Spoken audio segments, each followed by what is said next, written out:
नमस्कार दोस्तों, राजस्थान के सबसे लोकप्रिय चैनल लक्ष्य एजुकेशन हब में आपका हार्दिक स्वागत है। राजस्थान जीके की क्लास में आप सभी विद्यार्थियों का एक बार फिर स्वागत है। और राजस्थान इतिहास में जो मेवाड़ का इतिहास का जो टॉपिक चल रहा था उसका पार्ट 2 आज मैं आपके सामने लेकर आया हूं। और सभी विद्यार्थी इसको एक बार अवश्य देखें, धैर्य बनाकर रखें। मैं आप सभी के लिए अभी बोर्ड पर भी क्लास लेकर के आऊँगा। कुछ अव्यवस्थाओं के कारण बोर्ड पर क्लास नहीं हो पा रही हैं। आज तो नहीं हुई है, कल से शायद पूरी मैं कोशिश करूँगा आपके लिए बोर्ड पर क्लास लेकर के और फिर आपको अच्छी प्रकार से पढ़ा पाऊँ। तो आज राजस्थान जी के जो मेवाड़ का इतिहास चल रहा था हिस्ट्री वाले टॉपिक में, तो वो ये है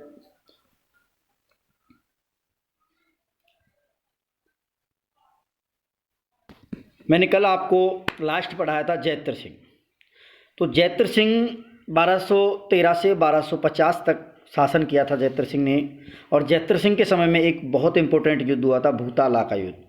ये भूताला का युद्ध 1234 ईस्वी में हुआ और यह युद्ध मेवाड़ के शासक जैत्र सिंह और दिल्ली के सुल्तान इल्तुतमिश के मध्य हुआ था।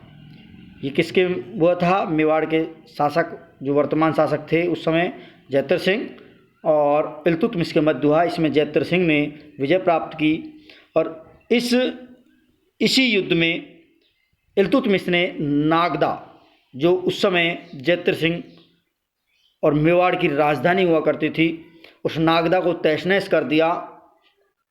और इस बात का जो उल्लेख है कि भाई नागदा को किसने तहस-नहस किया, इस बात की जानकारी जय सिंह सूरी की एक पुस्तक है हम्मीर मद मर्दन। कौन सी है? हम्मीर मद मर्दन से मिलती है।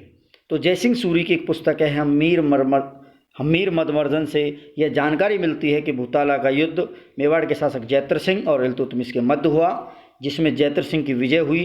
इल्तुतमिश के इस युद्ध से जो मेवाड़ की राजधानी नागदा हुआ करती थी वो नष्ट भ्रष्ट हो गई थी। और नष्ट भ्रष्ट होने के बाद इससे आगे चित्तौड़ को राजधानी बनाए जाते हैं और राणा रतन सिंह आएंगे। तो जैत्र सिंह के शासनकाल को ही मेवाड़ के जो मध्यकालीन मेवाड़ है उसका स्वर्णकाल कहा जाता है। तो काफ़ी बार क्वेश्चन पूछा जाता है कि मेवाड़ का स्वर्णकाल किसको कहा जाता है और मेवाड़ का जो मध्यकालीन मेवाड़ का स्वर्णकाल किसे कहा जाता है। तो मध्यकालीन मेवाड़ का जो स्वर्णकाल है वो जैत्र सिंह के शासनकाल को कहा जाता है। इसके बाद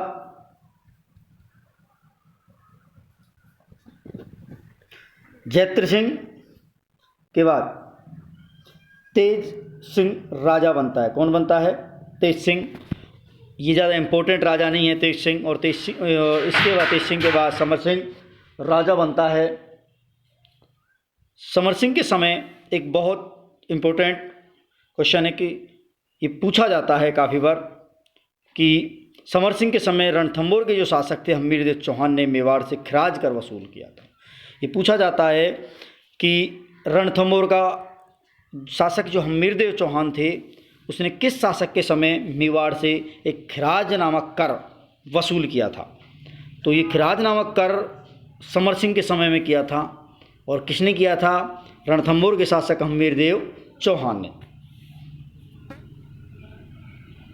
और उसी समय गुजरात आक्रमण के समय, कब किया था? गुजरात आक्रमण के समय, जब हम्मीरदेव चौहान रणथंभौर से गुजरात पर आक्रमण करने जा रहे थे तब जाकर के इसने मेवाड़ से खिराज नामक कर वसूल किया था।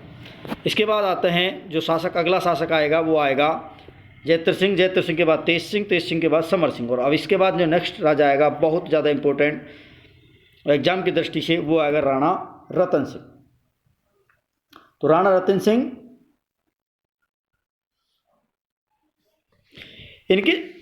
सिंह इनके छोटे भाई कुंभकर्ण ने राणाशाही वंश, जो राणा रतन सिंह थे उनके छोटे भाई कुंभकर्ण ने राणाशाही वंश की स्थापना की थी। कौन से वंश की? राणाशाही की। इससे पहले जितने भी राजा हुए मेवाड़ के, उनके आगे राणा नहीं लगता था। रतन सिंह के बाद जो भाई कुंभकर्ण हैं, कुंभकर्ण ने राणा, उससे पहले इनके आगे महाराज या महाराणा लगता था और उसके बाद इन्होंने राणा शब्द लगाया है।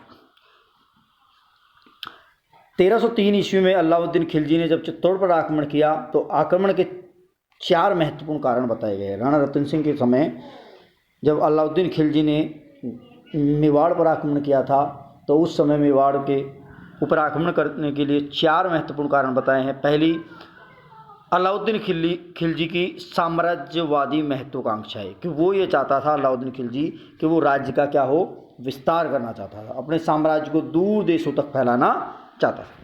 सेकंड थी चित्तौड़ का सामरिक और व्यवहारिक महत्व।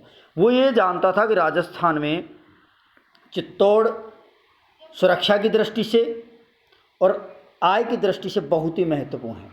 तो यहाँ सामरिक सभी जगह पर अच्छी प्रकार से देखभाल करने के लिए, साथ में यहाँ के व्यवहारिक जो महत्व है उन महत्वों को प्राप्त करने के लिए अलाउद्दीन खिलजी ने चित्तौड़ पर आक्रमण किया था। तीसरा, सुल्तान की प्रतिष्ठा, और वे अपने अलाउद्दीन खिलजी स्वयं एक सुल्तान थे और वो अपनी प्रतिष्ठा को बनाए रखने के लिए ये चाहता था कि दूर देशों में मेरा जो वर्चस्व बना रहे, दूर देशों में मेरी धाक जमी रहे। तो इसी कारण उसने 1303 में चित्तौड़ पर आक्रमण किया था। चौथा, रानी पद्मिनी को प्राप्त करना। एक रानी पद्मिनी के पीछे कहानी भी है कि जो राणा रतन सिंह है वो रानी पद्मिनी को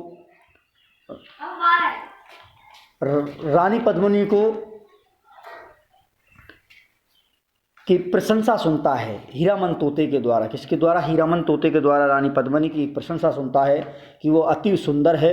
और जब इस बात का पता अलाउद्दीन खिलजी के पास पहुंचता है, एक राघव चेतन नामक एक दूत होता है, वो दूत अलाउद्दीन खिलजी से जाकर कहता है कि रानी पद्मिनी बहुत ही सुंदर है, और उसकी सुंदरता को देख करके उसको प्राप्त करने की लालसा में और चित्तौड़ पर 1303 में अलाउद्दीन खिलजी ने आक्रमण कर दिया था। रानी पद्मिनी ये सिंगल द्वीप के राजा गंधर्व सेन की पुत्री व इनकी माता का नाम चंपावती था। राघव चेतन नामक दरबारी कवि जो रतन सिंह के दरबार में रहते थे, किसी कारणवश उसको निकाल दिया और वो अलाउद्दीन को जाकर के पद्मिनी की सुंदरता के बारे में बता देता है। 1303 ईस्वी में चित्तौड़गढ़ का प्रथम साका होता है। साका किसे कहते हैं? साका जब युद्ध में जो कोई पुरुष लड़ते हुए केसरिया बाना धारण करके और युद्ध में वीर गति को जब प्राप्त कर लेता है तो उसके साथ ही जो उसकी राजपूत जो रानियां हैं, जो घर पे महलों में रह रही है, अंतपुर में निवास करती है, वो सभी जो रानियां हैं अपने आप को या तो युद्ध क्षेत्र में जा कर के अपनी जान दे दें या अग्नि में कूद करके अपनी जीवन लीला समाप्त कर लेती है। तो इन दोनों के मेल को क्या कहा जाता है? साका कहा जाता है। एक साथ जो रण क्षेत्र में पति के मरने पर पत्नी अपने आप की आत्मदाह कर लेना या युद्ध क्षेत्र में अपने आप को समर्पण कर देना, ही दोनों का जो मेल जोल है वो क्या कहलाएगा? साका कहलाएगा। इस युद्ध में गोरा और बादल नामक 2 सेनापति थे। राणा रतन सिंह के पास गोरा और बादल 2 सेनापति हुआ करते थे। साका पुरुषों के द्वारा युद्ध में केसरिया बाना पहनकर युद्ध करते हैं और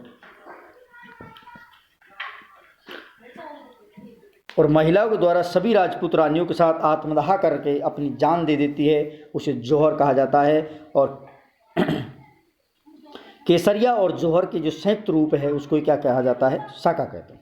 चित्तौड़ विजय के बाद अलाउद्दीन खिलजी ने चित्तौड़ के किले,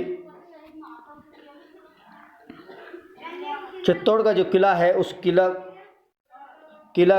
का जो नाम है अपने पुत्र खिज्र खां के नाम पर उसका नाम बदलकर खिजराबाद कर दिया है। चित्तौड़ विजय के बाद अलाउद्दीन खिलजी ने जो चित्तौड़गढ़ किला है वो अपने पुत्र खिज्र खां को दे दिया और खिज्र खां वहाँ पर शासन करने लगा और उसका नाम बदल करके चित्तौड़गढ़ किले का नाम बदल के खिजराबाद कर दिया गया। अलाउद्दीन खिलजी ने चित्तौड़गढ़ के किले पर 8 माह की लंबी घेराबंदी डाली। जब 1303 में चित्तौड़ पर आक्रमण किया तो उससे पहले उसने 8 माह की लंबी घेराबंदी के बाद चित्तौड़ पर आक्रमण किया।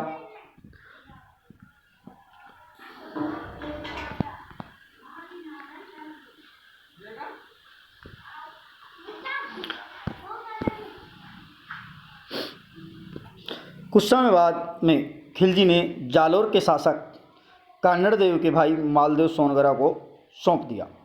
कुछ समय के बाद जो चित्तौड़ था, चित्तौड़ पहले तो खिजर खा कर दे दिया था, लेकिन कुछ समय के बाद खिलजी ने जालोर के शासक कान्हड़देव के भाई मालदेव सोनगरा को सौंप दिया। और सोनगरा को, मालदेव सोनगरा को मूछ वाला मलदेव भी कहा जाता है। और जो इस युद्ध की जानकारी पद्मावत एक ग्रंथ है मलिक मोहम्मद जायसी का, जो 1540 ईस्वी में अवधी भाषा में लिखा गया, इससे ये जानकारी हमको मिलती है। राजस्थान साहित्यिक स्रोत व जैन ग्रंथों में पद्मिनी को पुंगल नरेश पुण्यपाल भाटी की पुत्री, जो पुंगल नरेश है जैसलमेर में पड़ता है पुंगल प्रदेश, उस पुंगल प्रदेश के जो राजा थे पुण्यपाल भाटी की पुत्री बताया गया है।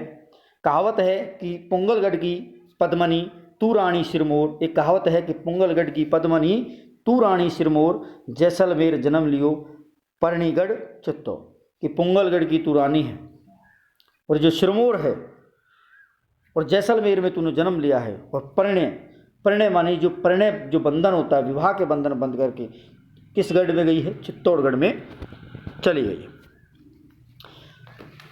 तो ये था रतन सिंह के बारे में। इसके बाद रतन सिंह के बाद जो अगले शासक आते हैं वो आते हैं राणा हम्मीर। कौन आता है? राणा हम्मीर। राणा हम्मीर का जो शासनकाल है 1326 से और क्या माना गया है? 64 माना गया है। ये लक्ष्मण सिंह के पुत्र और अरि सिंह के पुत्र थे। इनके पिता का नाम अरि सिंह और इनके दादा का नाम क्या थे? महाराणा लक्ष्मण सिंह थे। ये सिसोदा गांव के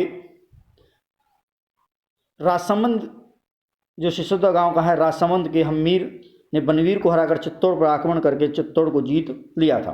तो इसके एक पीछे कहावत है, जब 1303 में अलाउद्दीन खिलजी चित्तौड़गढ़ के दुर्ग पर जो आक्रमण किया था, जो पहला साका हुआ था, उसमें राणा रतन सिंह मारा गया था। और उसके बाद राणा रतन सिंह के कोई पुत्र नहीं था, तो चित्तौड़ का शासन संभाले कौन? अब चित्तौड़ की गद्दी खाली थी, तो वहाँ के जो सिसोदा गांव पड़ता है, जो वहाँ के जो सबसे बड़े जमींदार हुआ करते थे, उस चित्तौड़गढ़ के जो क्षेत्र में जो सबसे बड़ा जो जमींदारी गांव था, जमींदारों का गांव था, वो था सिसोदा। और सिसोदा गांव के जमींदार थे महाराणा लक्ष्मण सिंह और उनके पुत्र अरि सिंह। तो इन्होंने ये फैसला किया और आम जनता ने वहाँ की ने फैसला किया कि अब इस गद्दी को संभालेगा कौन। तो सिसोदा गांव के लोगों ने भी और राज परिवार के जितने भी बचे हुए लोग थे, उन्होंने ये फैसला किया कि हम सिसोदा गांव के जो हम्मीर सिसोदिया है उसको क्या बना देते हैं? चित्तौड़ का राजा बना देते हैं। और सिसोदा गांव जो राजसमंद में पड़ता है, वहाँ हम्मीर ने बनवीर को हरा करके चित्तौड़ पर आक्रमण कर चित्तौड़ को जीत लिया था और राणा की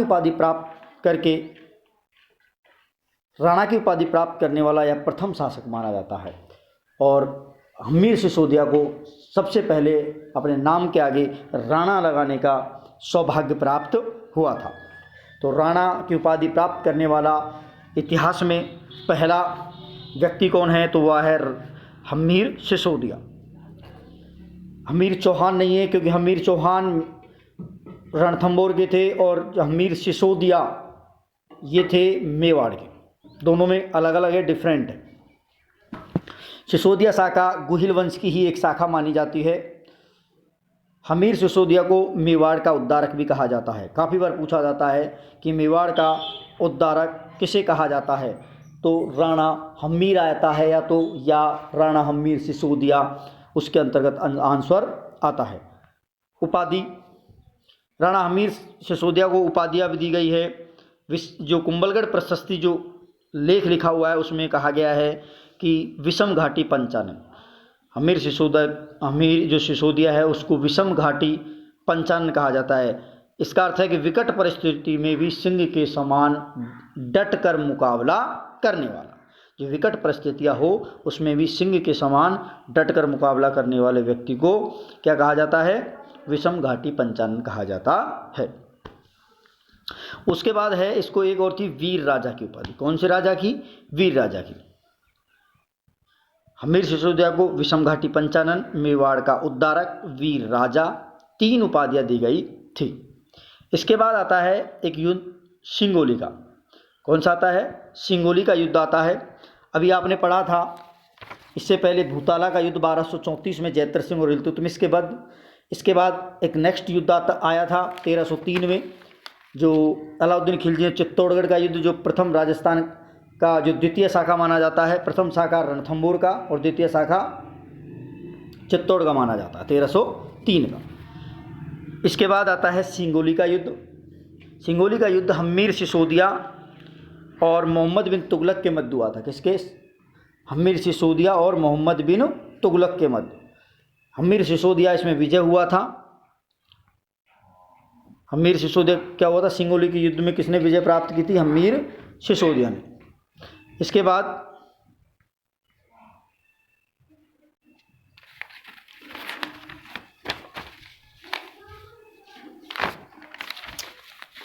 बाद आएंगे अपने जो अगले शासक आएंगे वो ये आएंगे राणा लाखा। कौन आएगा? राणा लाखा, जो हम आपके लिए नेक्स्ट जो मेवाड़ का इतिहास का पार्ट 3 लेकर आएंगे, उसमें हम राणा लाखा लेकर के आएंगे। और उससे पहले हम आपको जितना हमने 2 पार्ट पढ़ा है उसका पहले आपसे एक बार 5 मिनट का हम रिवीजन लेंगे उस दिन, और उसके बाद हम अगली जो क्लास पार्ट 3 है उसको लेकर के आएंगे। तो ये थी आज की राजस्थान जी के मेवाड़ इतिहास का पार्ट 2। बने रहिए आपके अपने चैनल लक्ष्य एजुकेशन हब के साथ। और जो भी विद्यार्थी इस चैनल को पहली बार विजिट कर रहा है, प्लीज़ चैनल को सब्सक्राइब और बेल आइकन को ज़रूर दबाएं, लाइक और लिंक को शेयर करें। धन्यवाद।